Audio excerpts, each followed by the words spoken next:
नमस्कार। आप सबको होली की ढेर सारी बधाइयाँ। होली भारत के प्रमुख पर्वों में से एक है, जिसे रंगों का त्यौहार भी कहा जाता है।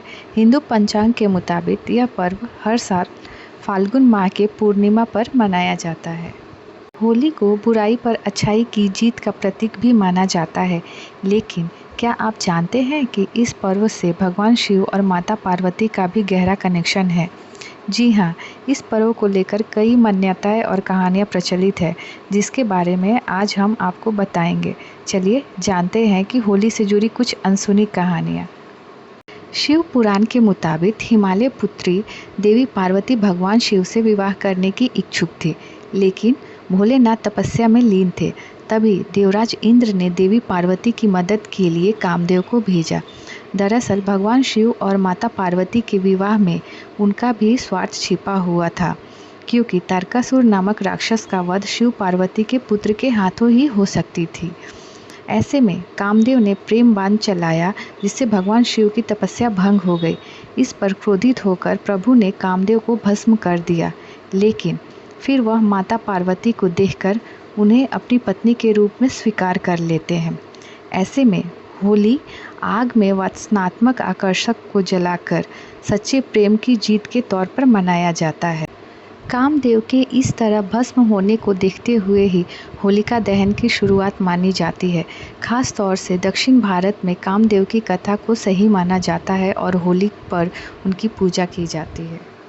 दूसरी कथा भगवान श्री कृष्ण और पूतना से जुड़ी है।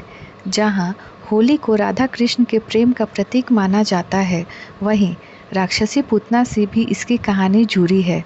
कथाओं के मुताबिक कंस ने भगवान श्री कृष्ण को मारने के लिए राक्षसी पूतना को भेजा, जो एक सुंदर स्त्री का रूप धारण कर बाल कृष्ण के पास आई और उन्हें अपना जहरीला दूध पिलाकर मारना चाहा, लेकिन दूध के साथ बाल कृष्ण ने उसके प्राण ही हर लिए। इसके बाद ग्वालों ने उसका पुतला बनाकर जला डाला। उस दिन फाल्गुन पूर्णिमा थी, जिसके बाद खुशी में होली का त्यौहार मनाए जाने लगा। तीसरी कथा है राक्षसी ढूंढी की कथा। राजा पृथु के समय में ढूंढी नामक एक कुटिल राक्षसी थी। वह अबोध बालकों को खा जाती थी। अनेक प्रकार के जप तप से उसने बहुत से देवताओं को प्रसन्न कर उनसे वरदान प्राप्त कर लिया था कि उसे कोई भी देवता, मानव, अस्त्र या शस्त्र नहीं मार सकेगा, ना ही उस पर सर्दी, गर्मी और वर्षा का कोई असर होगा। इस वरदान के बाद उसका अत्याचार बढ़ गया, क्योंकि उसको मारना असंभव था। लेकिन शिव जी के एक श्राप के कारण बच्चों की शरारतों से वह मुक्त नहीं थे।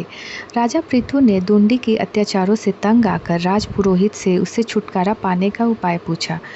पुरोहित ने कहा कि यदि फाल्गुन मास की पूर्णिमा के दिन, जब न अधिक सर्दी होगी और न गर्मी, सब बच्चे एक एक लकड़ी लेकर अपने घर से निकले, उसे एक जगह पर रखे और घास फूस रखकर जला दे। ऊंचे स्वर में तालियां बजाते हुए मंत्र पढ़े और अग्नि की प्रदक्षिणा करे। जोर जोर से हंसे, गाए, चिल्लाए और शोर करे तो राक्षसी मर जाएगी। पुरोहित की सलाह का पालन किया गया और जब ढूंढी इतने सारे बच्चों को देखकर अग्नि के समीप आई, तो बच्चों ने एक समूह बनाकर नगाड़े बजाते हुए ढूंढी को घेरा।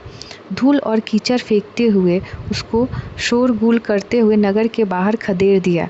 कहते हैं कि इसी परंपरा का पालन करते हुए आज भी होली पर बच्चे शोरगुल और गाना बजाना करते हैं। राधा और कृष्ण से जुड़ी है होली की चौथी और आखिरी छोटी सी प्यारी कथा। भगवान कृष्ण और उनकी प्रिय राधा की चंचलता की एक कथा है। कहानी के अनुसार अपने शरारती स्वभाव के लिए जाने जाने वाले कृष्ण राधा के गोरे रंग से ईर्ष्या करते थे और इसे लेकर चिढ़ाते थे। प्रतिशोध में राधा और उनकी सहेलियां ने कृष्ण को गुलाल लगाया, जिससे होली के दौरान रंगों से खेलने की परंपरा शुरू हुई। तो उम्मीद करती हूँ कि यह चारों कथाएं आपको पसंद आए और आप इसे अपने फैमिली फ्रेंड्स के साथ शेयर करें। और अगर चैनल पे नए हैं तो इसे सब्सक्राइब ज़रूर करें। तो चलिए फिर मिलते हैं नए वीडियो के साथ। तब तक जय श्री कृष्णा एंड हैप्पी होली।